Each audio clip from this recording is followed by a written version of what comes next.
The whistle blew low and long as the train pulled into the station, its wheels singing a familiar, comforting song against the rails. I stood on the platform, my heart pounding in a way I hadn't felt in years. The cool breeze carried the scent of iron, diesel, and a hint of old leather, smells that stirred something deep inside me. My grandkids burst through the car doors, laughter echoing down the length of the train. Their bright eyes and wide smiles were the best welcome a man could ask for. I wrapped my arms around them, feeling the warmth of now mingled with the memories of then. Because as much as I was here with them, that train beneath our feet pulled me back to the beginning. I remembered a boy growing up in a small Midwestern town where the railroad tracks ran like lifelines through the landscape. I could still see the sun glinting off steel rails, smell the coal and oil, and hear the distant rumble of a locomotive miles away. My father worked in the yards, and from a young age I was fascinated by the mighty machines, the engines that roared like beasts, the controls that glowed in dim cabins, the endless ribbon of tracks stretching toward the horizon. The dream was clear: to be the man in the engineer's seat, the one who tamed that iron giant, who carried people and goods across the vast American landscape. But dreams, like trains, have schedules all their own. As I stood there today, the wheels turned beneath my feet, and with each passing second, I felt the journey beginning once more, a ride through time, memory, and the life of a train engineer. Growing up, the railroad was more than just steel and wood. It was the pulse of our town. Every morning, before the sun even peeked over the horizon, I'd hear the distant whistle, sharp and clear, cutting through the stillness like a call to adventure. Our house sat just a few blocks from the tracks, and sometimes I'd lie awake at night, feeling the rumble beneath the earth, imagining the stories each train carried. Families reunited, goods delivered, dreams set in motion. My father worked as a switchman in the rail yard, a tough, steady man with soot-streaked hands and a heart as strong as the iron rails he tended. He taught me the language of the trains, the signals, the whistles, the careful dance of timing and safety that kept everything moving. After school, I'd race down to the station, watching the engineers climb into their cabs, their faces glowing with purpose. I begged to touch the controls, to feel the throttle, but it was a sacred space, only for those who earned it. Still, I soaked it all in. The smell of burnt coal, the warmth of the engine room, the smell of oil and metal that clung to clothes like a badge of honor. Those years shaped me, taught me patience, respect for machines and men alike, and a love for the endless horizon where the tracks disappeared. I knew then, in that small town framed by rails and rolling fields, that I was destined to ride those rails someday, to be the man behind the wheel, steering through storms, dawns, and quiet nights alike. When I turned 18, I finally got my chance. It wasn't glamorous, no shiny engines or long-distance routes right away. I started as a fireman, shoveling coal into the belly of the beast, feeling the heat press against my face and the sweat drip down my neck in the cramped, smoke-filled cab. It was hard, dirty work, muscles aching, lungs burning, but every breath I took smelled like possibility. I learned to read the gauges, to listen to the engine's rhythm like it was a living thing. I learned the signals, the codes, and the vital importance of timing. A single mistake could cost lives, derail a shipment, or shut down the whole line. There was no room for error, and the weight of that responsibility settled on my shoulders early. The crew became my second family, grizzled veterans who taught me the unspoken rules. Respect the track, respect the train, respect each other. We shared stories over cold coffee in the brake shack, swapping memories of narrow escapes from storms, of stops in dusty towns where the air tasted like diesel and hope. My first trip as an engineer felt like stepping into another world. The power beneath my hands, the vast landscape rushing by, the steady clack of wheels on rails. It was freedom and duty wrapped into one. I'd stand at the throttle, heart pounding, eyes sharp, feeling every vibration, every change in the wind. But it wasn't all glory. I missed holidays, birthdays, family dinners, because the railroad schedule was relentless. Nights blurred into mornings. I watched friends grow older while I was miles away, the distance measured not just in miles but in moments lost. Still, I loved the work. The smell of the engine oil, the sight of the sun rising over the plains, the quiet hum of steel on steel beneath an endless sky. Being an engineer wasn't just a job, it was a calling. A bond to a vast, rolling country and the people who depended on those rails. And as I settled into the rhythm of the tracks, I began to understand that this life would shape me through friendship, through hardship, through love and loss, in ways I never imagined. Amid the endless miles of track and the steady pulse of the rails, life had its quiet surprises.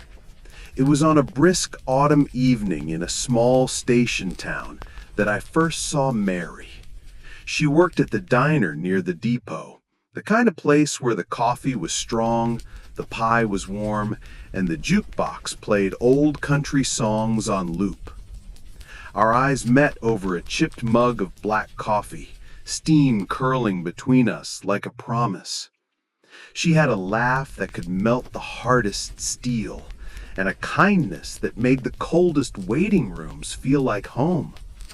After a few shared smiles and small talk, she started waiting for me on my stops, sometimes with a sandwich, sometimes just a smile.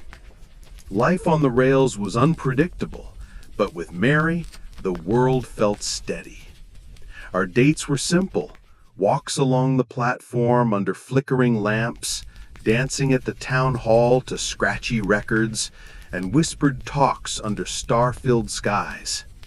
She understood the call of the rails, the loneliness that came with missing birthdays and holidays. She wasn't just waiting for me, she was part of the journey. We married the next spring in a small chapel surrounded by friends and the soft hum of distant trains. Her hands were warm in mine as we promised to build a life together, no matter where the tracks might lead. Her support became my anchor. Her love, the steady beat beneath the roar of engines and the endless miles. With her by my side, the long nights seemed shorter, and the horizon always held a promise of coming home. Through every foggy dawn and starry night, through storms and sunshine, Mary and I built a life as solid and enduring as the rails beneath our feet. After a few years of marriage, Mary and I welcomed our first son, David.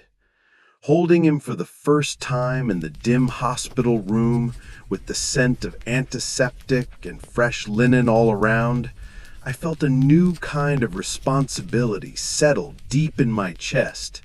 Heavier than any freight, yet more precious than the finest cargo. Balancing the demands of being a train engineer with fatherhood was a challenge I hadn't fully grasped until that moment. The railroad was relentless, with early mornings, late nights, and long stretches away from home. Missed birthdays, missed school plays. Those moments weighed on me like the countless tons of steel I hauled across the country. But Mary held our family steady. She became the heart that kept the rhythm when I was gone. She'd send pictures, write letters, and hold the home fires burning until I returned. At the station, I'd watch other fathers wave goodbye to their kids, and I'd wonder if I was doing enough, if my son would remember my face or just the sound of the distant whistle fading into the night. Still, every time I climbed into the cab, I carried their faces with me, their hopes and dreams tucked deep inside my coat pocket, alongside the worn maps and logbooks. Those years taught me patience. Patience with distance, with time lost and found, with the constant push and pull between duty and love. And as David grew, I vowed to build for him more than just memories of trains and stations. I wanted to leave him a legacy of steady hands, of respect for hard work, and a heart that could always find its way back home. The 1980s rolled in with the rumble of diesel engines and a nation shifting under its own weight. By then, I was already seasoned. 20 years on the rails behind me, countless towns, cargo loads, and sunrises watched through a windshield streaked with the breath of America. We'd moved to a modest home in Indiana, close enough to the main yard, but far enough to hear the crickets at night. Mary loved the front porch and the cherry tree out back. David was 8 by then, and obsessed with my work. He'd beg to wear my conductor's cap, sit in the garage pretending to call out signals, and tape newspaper clippings of locomotives to the walls like sacred relics. Work had its rhythm. You'd wake before dawn, shave in silence, pour a cup of coffee so black it bit your tongue, and head down to the yard. The crew was family in its own way. Men with hands like cracked leather and stories that smelled of tobacco and sweat. Hank, my fireman, had a laugh that could shake windows. Lewis, the signalman, always carried a tiny Bible in his breast pocket. Insurance, he'd wink. We all had our own version of it. The Midwest runs were long. Chicago to Kansas City, sometimes beyond. The wheat fields in Kansas shimmered like oceans in the morning light. I remember the way fog hugged the tracks in Iowa, ghostly and thick like memory itself. Cattle trains, coal trains, even once a top-secret government load, with 2 plainclothes agents riding silent in the back. We didn't ask questions. We just kept moving. You learn to read the world through vibrations. The way a wheel sounded if something was off, the smell of overheated steel, the feeling in your gut when a storm was coming. There was a moment near Springfield. A brake line snapped during a heavy rain, and for a terrifying half mile, we were sliding, all 30 cars groaning like beasts. But we made it. Somehow, you always found the rail again. Back home, life was sweet in the quiet moments. Mary would make her famous cornbread. David brought home drawings of trains and dreams of becoming an engineer himself. We'd sit on the back porch after dinner, cicadas buzzing, me sipping beer from a can, him leaning on my shoulder, asking questions like, "What's the farthest you've ever gone, Dad?" And I'd pause every time, thinking, farther than I ever thought I would, and still not far enough. There were days I wanted to quit. The fatigue, the bureaucracy creeping into the rail business, the newer hires who didn't respect the old codes. But then I'd get into the cab, feel the throttle beneath my palm, hear the engine's low growl, and I'd remember who I was.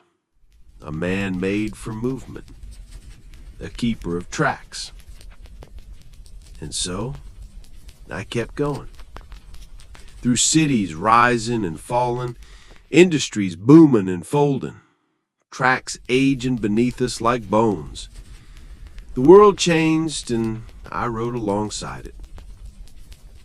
But somewhere along those iron veins, I started to feel time catching up, in the ache of my knees, in the long goodbyes at each terminal, and in the way David's questions changed from, "Can I ride with you someday?" to, "Will you be home for Thanksgiving?" And still, the train called, and I answered. By the early 1990s, retirement started showing its face, not as a date on a calendar, but as a presence in the mirror. My hair had grayed to match the morning mist that curled around the train yard. My fingers, once nimble on levers and brake handles, began to stiffen on cold mornings. But the hardest change wasn't physical. It was how the world around the rails had changed. Automation crept in, quiet and polite at first, then relentless. Paper logs became digital. Radios changed tones. The dispatchers were younger, faster talking. They didn't ask about your family or how the tracks looked near Sandusky. They just gave orders and clipped bursts. The romance was being replaced by precision. I began running shorter routes, less freight, more passenger, local runs.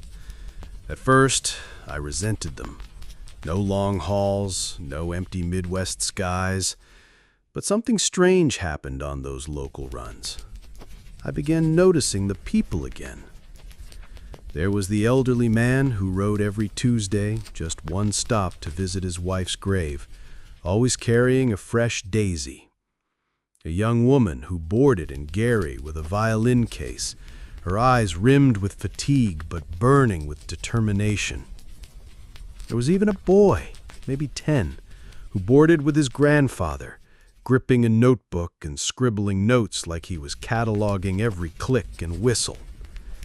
I started recognizing faces. They'd nod when they saw me, some even tipping their hats or giving a small wave. That connection, fleeting and fragile, filled a place I didn't know had grown hollow.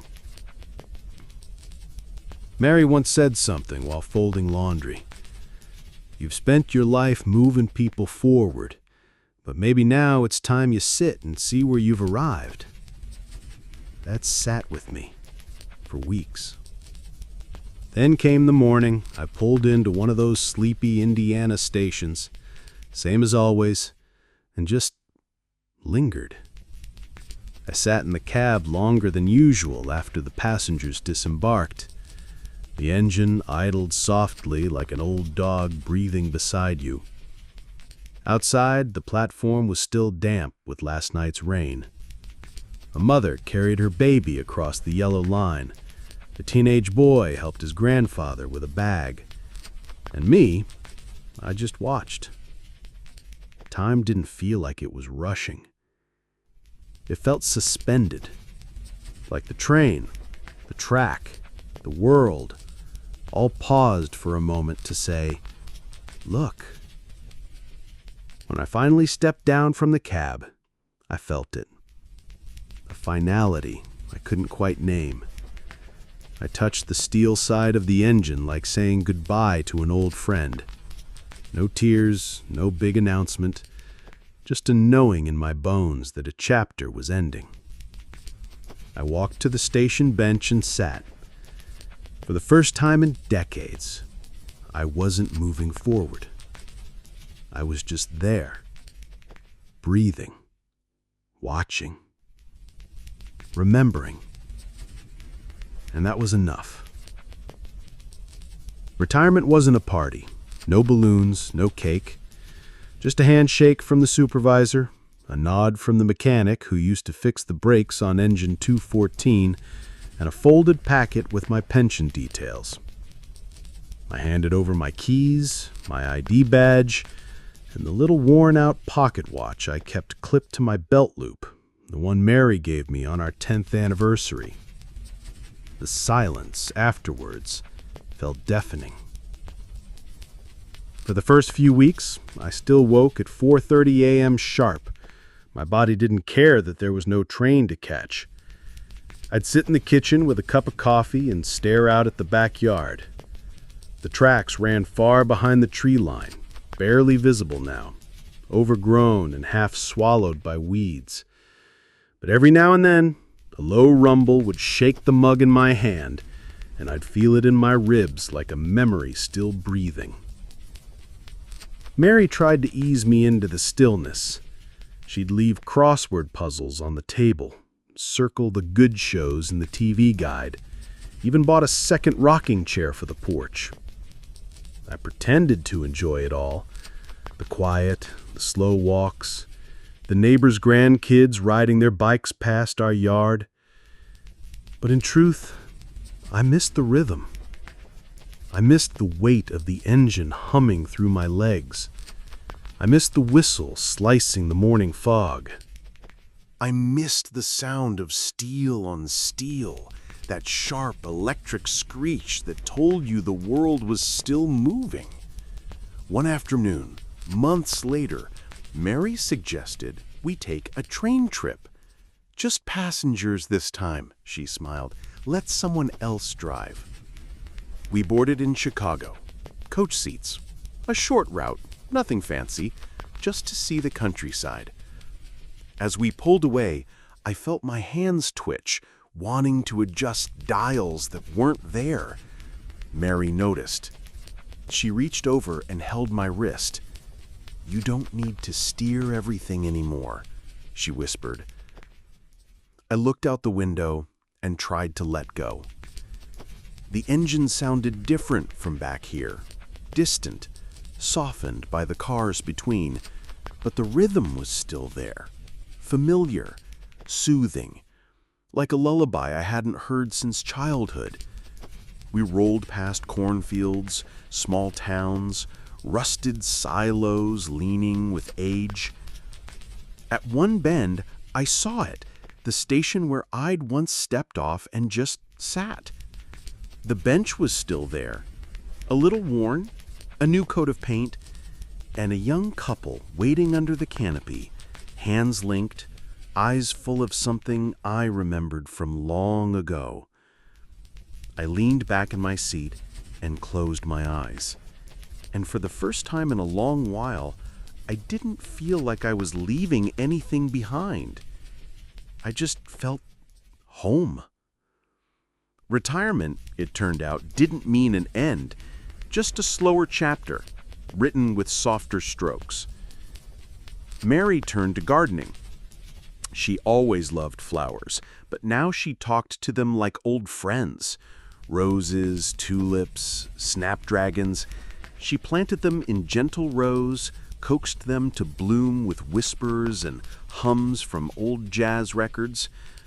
I'd watch from the porch, rocking slow, coffee in hand, marveling at the way her hands still moved like they did in our youth, graceful, knowing, purposeful. She made a spot for me, too, a little raised bed behind the shed, said I needed something to care for, something that grew slow and steady, like me. I chose tomatoes, then beans, then squash.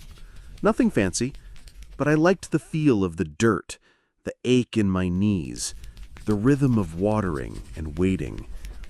It reminded me of the trains. Not the speed or the steel, but the routine, the dependability. We'd spend evenings out there, her deadheading roses, me brushing dirt off my hands, watching the sun sink slow. Sometimes the neighbor's boy would ride over on his bike, park it on the lawn, and ask if he could help. I gave him a trowel once and watched him dig like it was treasure. One afternoon he asked, "What did you do before this?" I smiled. I drove trains. His eyes lit up like I'd said I was an astronaut. Really? Like real trains? Every day for 42 years, from sunrise to sunset, through snow, wind, heat, and silence. He stared a while, then said, That sounds loud. I laughed. It was, and beautiful. He helped me plant new bean seeds that day. I told him about the Mississippi line, the night we hit a snowdrift the size of a garage, and the way morning fog looked like ghosts across the rails. He came back often after that, sat on the grass, listened to stories, asked good questions. One day he brought a notepad, said he was writing them down. Mary leaned over to me that night and said, "You're teaching again. Didn't even know it." Funny thing is, the garden grew slower than a freight in a windstorm, but it gave me something no timetable ever did. Patience, stillness, a sense that even after the whistle stops blowing, there's a season left for blooming. I'd never been a man of words, but the dirt listened. The flowers nodded, and every bean I pulled from the vine felt like a small, quiet kind of miracle.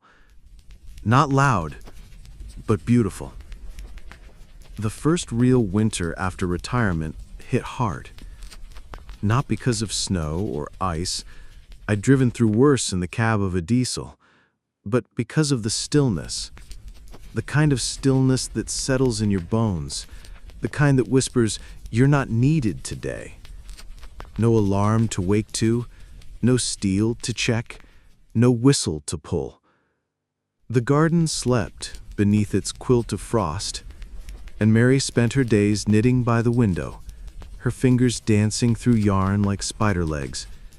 She'd hum along to Nat King Cole or Ella Fitzgerald, and the music would echo faintly through the house, warm but distant, like it belonged to someone else's memory. I took to walking the neighborhood at dusk, wrapped in my old work coat, the one with the oil stains that never came out. The cold helped. It made me feel something. Reminded me of the mornings I used to wait for the yard crew to finish switching. Breath like smoke in the air, coffee in a dented thermos, gloves stiff from the night before. Some nights, I'd wander past the old tracks near town, the ones they'd torn up a few years back. All that was left was the faint outline of gravel and a rusted signal post.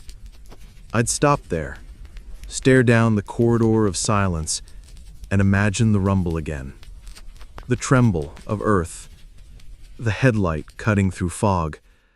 One evening, I saw a kid standing at that same post, backpack on, headphones in, shivering. He looked like he was waiting for something. Maybe the bus, maybe a sign. I nodded. "Used to be trains here." He took out one earbud. "Yeah?" "Ran right through town, all the way to St. Louis." He blinked, like I'd mentioned dinosaurs. "I drove 'em. Every morning, like clockwork." He looked down the empty line. "But that was loud." "Was. Beautiful, too." He didn't say anything, just nodded and put the earbud back in. But when he walked off, he did it a little slower, like he was listening for a sound that might still be there under the snow. I told Mary about it later. She smiled and handed me a cup of tea. "You're still out there, whether they see it or not." And maybe she was right. Maybe some part of me was still out there, riding the rails of memory, echoing through the hills, chasing signals that only I could see. Even in winter, especially in winter. Because the quiet doesn't mean forgotten. It just means you've got to listen harder. There's a small box in the back of my garage, tucked behind a half-empty can of varnish and a dusty radio from the 80s. It's not much to look at.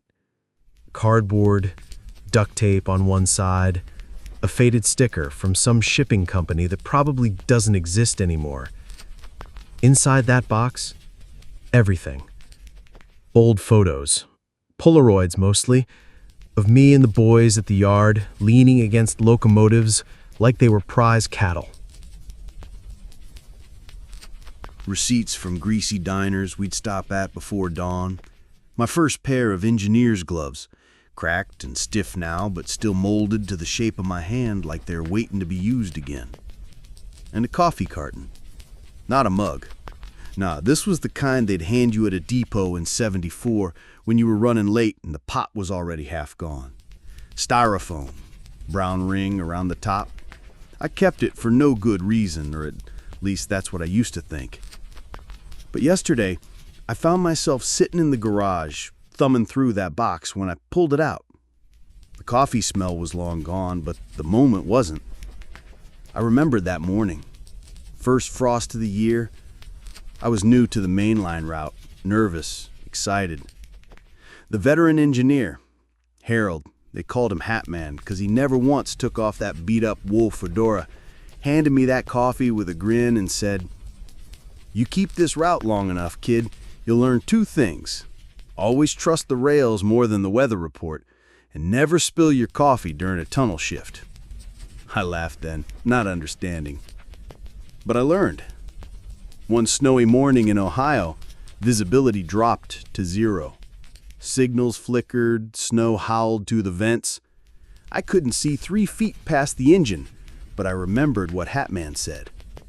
So I eased off the throttle just enough, felt the weight of the cars behind me, trusted the hum of the steel below, and sure enough, we came through the pass like a whisper. Didn't spill a drop.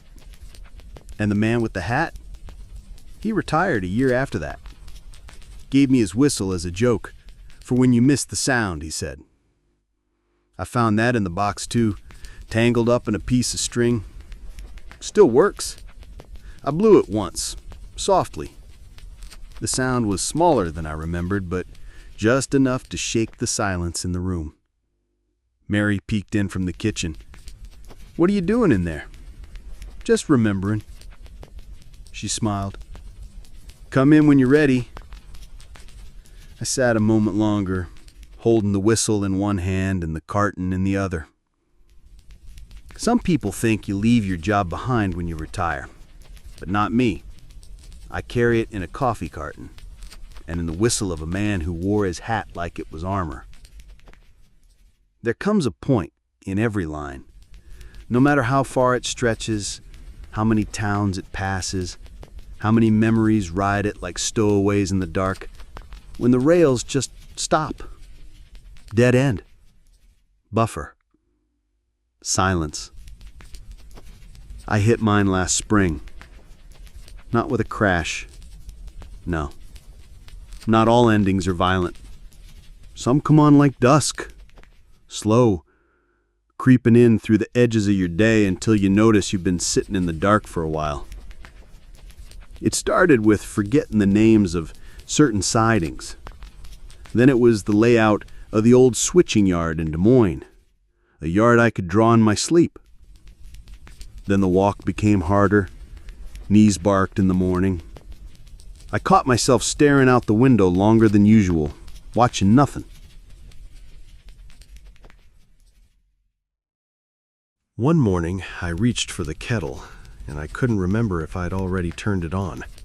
Mary knew before I did. She's always been good at seeing me in ways I don't see myself. She didn't say much, just started putting post-it notes on things. Tea kettle, on, off. Your keys. Lunch is inside. At first I was angry. Not at her, never at her, but at the truth of it. At time. At whatever part of the brain decides when enough is enough. But here's the thing. There's beauty in knowing when the line ends, and choosing to stop the train, set the brake, and step down with dignity. There's a kind of grace in it. A goodbye that's not shouted, just nodded. So I cleaned my tools, packed up my locker, left a note in the break room that just said, "Thanks for the ride." And now, my mornings are slower. No dispatch calls, no oil on my hands. I read more, sit by the window, listen to the birds instead of the engine. And sometimes, late in the afternoon, I close my eyes and ride old routes in my head. I can still see the curves, the crossings, the way the light changes through a tunnel. That's the secret no one tells you. The ride doesn't end when the rails do. It keeps going. Inside you. Wherever you go, the whistle echoes. The tracks live on, quietly humming under your skin. The attic is a strange place for a man who's spent most of his life below ground or above it, on the iron rails, under skies, in smoke, in sound. But here I was, hunched under a slanted beam with dust in my lungs and memories pressing on my shoulders like they had weight. Mary had gone out to see our daughter for the weekend. I told her I'd rest, but something in me pulled toward the attic that afternoon, like a whisper from above. Something I hadn't looked at in years, maybe decades. I found the box behind the old fan, the one that never worked right, beside a suitcase with a broken zipper. Cardboard, soft around the edges, the tape yellow and peeling. I didn't label it. I never needed to. I knew what was inside. My life in fragments. Not the big things, not the retirement plaque or the framed photographs. No, this box held smaller ghosts, the kind that don't make it into albums but never leave you either. There was a blue bandana, oil-stained and sun-faded from my first year on the job. I could still smell the diesel in its folds. A matchbook from a diner outside Topeka, where I'd had the best pie of my life and the worst coffee. A pencil stub from when I used to keep handwritten logs. A metal button off a conductor's coat, not mine. Someone I rode with on a winter freight through Montana who told stories better than any man I've known. He died in a snowstorm 6 months later. A stack of postcards I never sent. One for Mary, one for each of the kids, each one with a little note scribbled on the back, like I was trying to speak to them from the middle of nowhere. Past the Mississippi at dawn, fog looked like ghost hands. Thought of you. And at the very bottom, a cassette tape in a cracked case, labeled Cab Sounds, Omaha Run, 1987.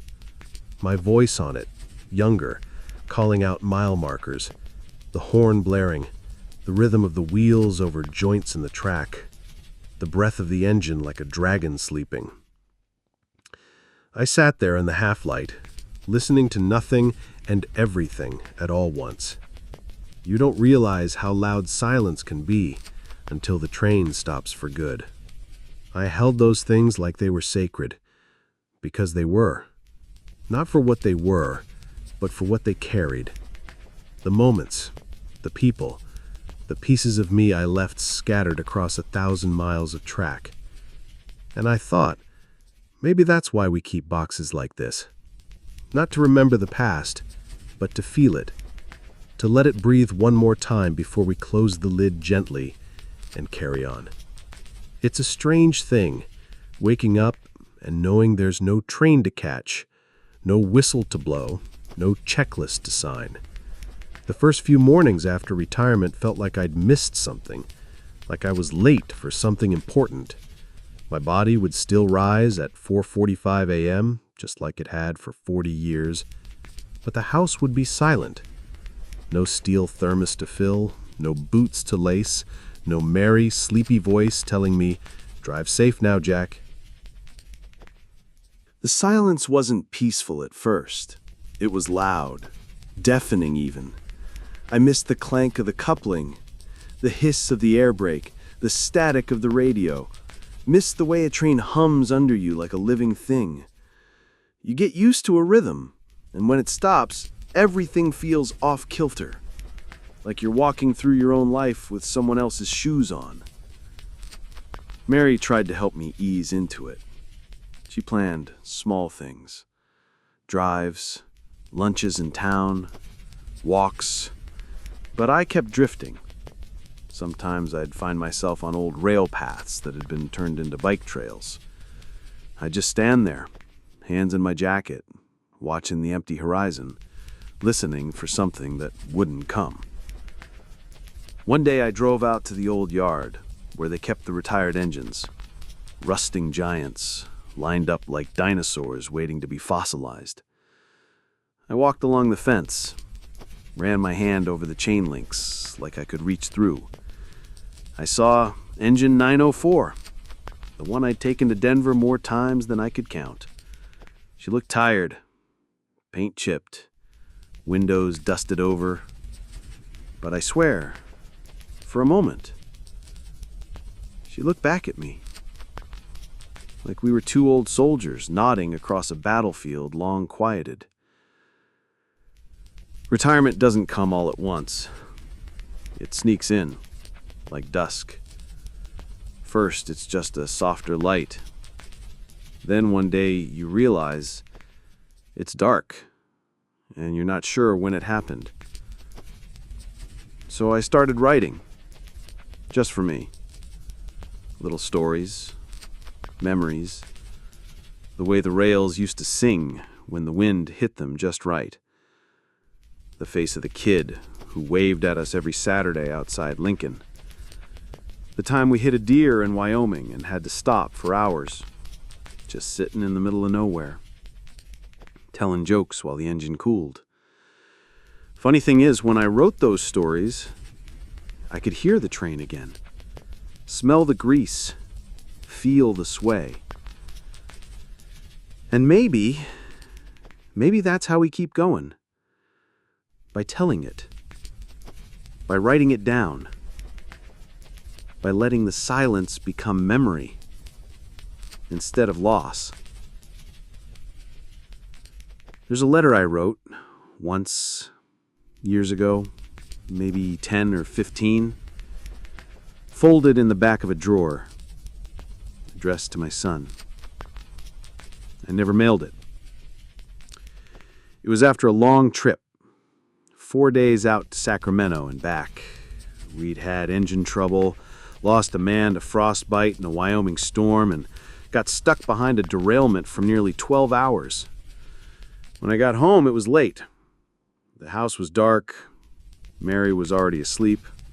My boy was in college by then, off chasing dreams that didn't run on steel tracks. I sat at the kitchen table and wrote, like my hands were on fire. I told him everything, not just about the trip. I told him what it was like being his father, back when he was small and I was still figuring things out.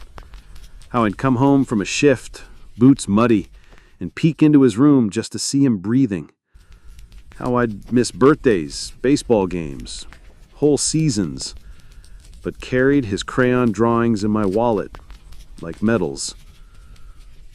I told him about fear, the kind only a railman knows. The way your stomach knots when you see a stalled car up ahead, or a child near the tracks, or when you hear the brakes stutter just a little too long. How you learn to breathe in risk like diesel, always there, just under the surface. And I told him I was proud, even if I didn't always say it, even if I didn't always know how. I folded the letter, put it in an envelope, wrote his name on the front in pencil, but never stamped it. Because maybe it felt too raw. Maybe I was scared to be that honest. Or maybe I thought there'd be a better time. But now, all these years later, I wonder what that better time was supposed to be. Sometimes I think of sending it. Other times I think, maybe it's for me, not him. A way to say sorry, or thank you, or just, I remember. Retirement gives you time. Sometimes too much of it. You sit with your ghosts. You replay conversations. You write letters you never send. But tonight, maybe I'll take that envelope out. Maybe I'll call him. Or maybe I'll read it one more time just for myself. And listen, in the quiet, for the sound of an old engine idling somewhere far away.